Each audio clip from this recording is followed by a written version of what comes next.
ئەژمەری گروپە چەک دیارەکان لە هەڵبژاردننی داهاتووی پەرلەمانی عێراق ئەم پرسا گفتوگۆکەم لەگەڵ بەڕێز عەبدوڕەحمان جەزایری شارەزای سیاسی و ئەمنی. بەڕێز عەبدوڕەحمان سڵاوتان لێ بێتۆم کاتتان باش. سەرەتا دەمێلەوە دەست پێ بکەین بێشێ بچینە سەر تەواوی بابەتەکە. چەند ڕۆژێکە لێرەوە لەوێ دەنگۆ هەیە لەوەی ئەگەرێکی بۆ دواکەوتنی هەڵبژاردننی عێراق هەڵبژاردننی عێراق دواکەوێت یان لەوادەی خۆیان بەڕێوە چێ؟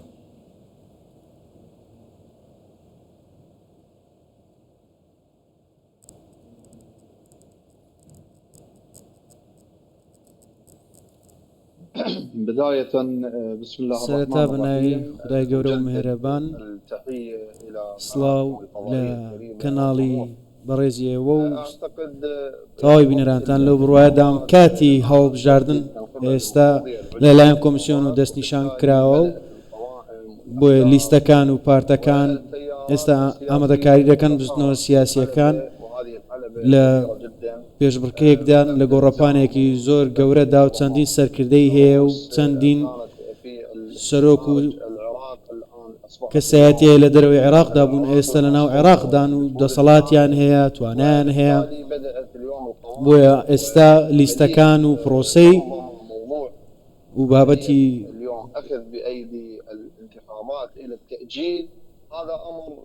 دواخستنی هەڵبژاردن ئەگەری زۆرت بە دووری دەبینم ئەمە ڕوو بدات، چونکە تەوافقی سیاسی هەیە بۆی ڕوونادات. سەرڕایەوەی ناکۆکی هەیە لە نێوان چوارچەوەی هەمانگی و ئیدارەی دەوڵەت سەبارەت بە یاسای هەڵبژاردن و دۆخی ئەمنی کە ناسەقامگیرە لە ناوچەکانی دەرەوە بەهۆی کێشەکانی ئیسرائیل و ئەمریکا و وڵاتانی عەرەبی کە لە کۆمکاری عەرەبیدا زۆر ڕوون و ئاشکرا بوو کێشە هەیە. هەروە فاکتەری نێوخۆیی کاریگەری هەیە و ئەو هێزە نوێی کە هەیە لەلایەن سەر بەخۆیان بابەتی تشرینیەکان بۆ ئەگەر دەسوەردان هەبێت ئەگەری هەیە دوا بخرێت هەڵبژاردن دوا بخرێت. بەڵام ئێستا بە گوێرەی ئاماژەکان زۆر ئاشکرایە هەڵبژاردن دوا ناخرێت، هەمووان سەقامگیرن کار دەکەن لەبارەی پرۆسەی هەڵبژاردن. سەرڕای ئەوەش هەندێک هەن باس لەوە دەکەن ئەم هەڵبژاردنە پێشبڕکەیەکی زۆر گەورەیە. ئەم پێشبڕکەی سیاسیە نەک باراستەکردنی هاوڵاتیان بە دیاریکراوی لە بەغدا و پارێزگاکانی دیکەی عێراق بەشداری لە هەڵبژاردن بکەن.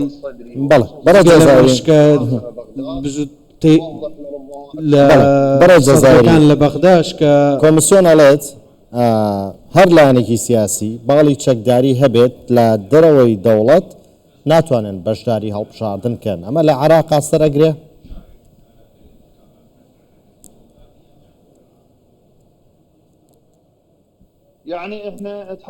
ئێمە باسمان پێشتر باسمان لە دوو بابەت کرد. یەکەم هەڵبژاردن دەبێت دوور بێت لە سەرکردەکانی حەشدی شعبی، چونکە حەشدی شعبی دامەزراوەیەکە کار لەسەر پاراستنی ئاسایش عێراق دەکات و گروپە چەکدارەکان ئەمە بابەتێکی دیکەیە نامەوێت باس لەوەش بکەین. بەڵام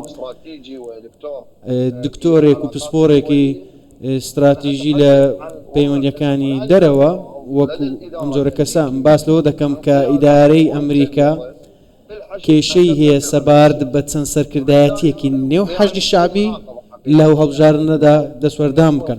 بۆیە سەرکردەیەک لە سەرکردەکانی حەشدی شعبی بەشداری بکە دواتر ببێتە سیاسیەک سیاسەتمەدارێک یاخود وەزیرێک یاخود بێتە سەرۆک کۆمار یاخود سەرۆک وەزیران نەخێر ئەمە نابێت ڕووبدات، یاخود سەرۆکی ئەنجومەنی نوێنەران بێت دەبێت خۆیان هەڵبژێرن یان واز لە کاری جیهادی بێن یانیش بەشێک بن لە گروپە چەکداریەکان بۆ پاراستنی وڵات.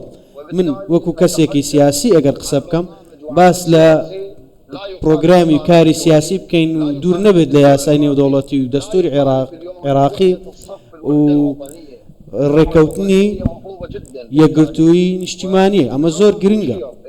دەمێ ئاماژە بۆش بدەم کە هەندێک لیست هەن سەرکردەی حەشدی شعبی تێدا بووە.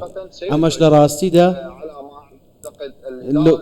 ئیدارەی ئەمریکا نیگەران دەکات لەوانەیە پرۆسەی هەڵبژاردننی داهاتوو گرش بکات. ئەمە کێشەیەکی زۆر گەورەیە دەبێت لەلایەن کۆمسیۆنی باڵاوە چارەسەر بکرێت یاخود لەلایەن بەڵێ پەرلەمانەوە چارەسەر بکرێت کە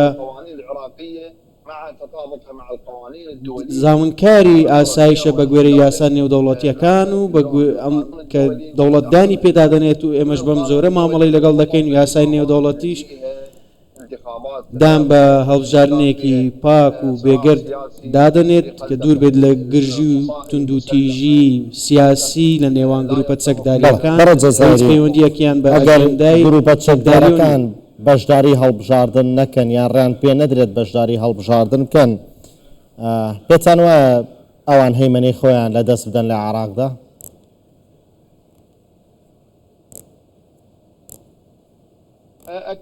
بە دڵنیاییەوە بەشێک لە گروپە چەکدارەکان کە ئەوان دوو بەشن بەشێک بەشە گرنگەکەی و گەورەکەی ئەمڕۆ بریتە لە دەستەی حەشدی شعبی و بەشێک لەوەش کە لە دەروی حەشد شعبین چەکدارەکان ئەوانی کە لە هێزە ئەمنیەکان لە وەزارەتی ناوخۆ لە دژە تیرۆر وەزارەتی بەرگری ئەمانە هەموو دامەزراوەی سەربازین من پێشبینی دەکەم ئەوەی پێی دەگوترێت بەشداری لە هەڵبژاردننی تایبەت بکرێت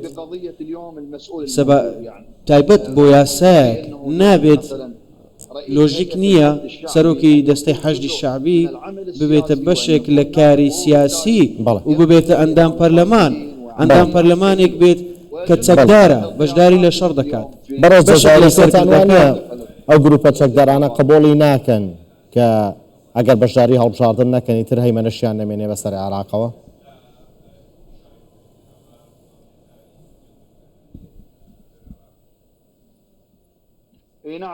بەڵێ ئەگەری هەیە چونکە ئەوەی ئێستا لە نێو پرۆسی هەڵبژاردندا بۆ ساڵی 2025-2026 لە بڕوایەدام ئەگەر لە کاری سیاسی بکشێنەوە تەنیا کاری جیهادی و سەربازی بکەن هەژمونی خۆیان لەدەست دەدەن توانای سیاسی خۆیان لەناو وڵات لەدەست دەدەن ئەمانش لیوایان هەیە چالاکی سەربازی زۆر بەهێزیان هەیە ئەوان لەوانەیە بڕبڕی پشتی هەژمون بن بۆیە ئەو هاوسەنگیە سیاسی و سەربازیە دەگۆڕێت بە شێوەیەکی زۆر دیاریکرا و تایبەت دەگۆڕێت بەهۆی هەڵبژاردنەوە ئەمەش ئاماژەیەکە لەوانەیە ئەم ناکۆکی و مدلانەیە لە سەداسی بۆ چل کاریگەری لەسەر ئەو سەرکردانە دەبێت سەرکردەی باڵا لە حەشی شعبی لە هێزی چەکداری ئەم یاسایش دژی ئەمە دەوەستێتەوە ئەگەر ئەو کێشانە دروست بکرێن بە تایبەتی نیگەرانیەکانی ئەمریکای بەدووادا بێت. بەڕێز عەبدوڕەحمان جەزایری شارەزای سیاسی و ئەمنی لە بەغداوە سوپاس بۆ بەشداریتان.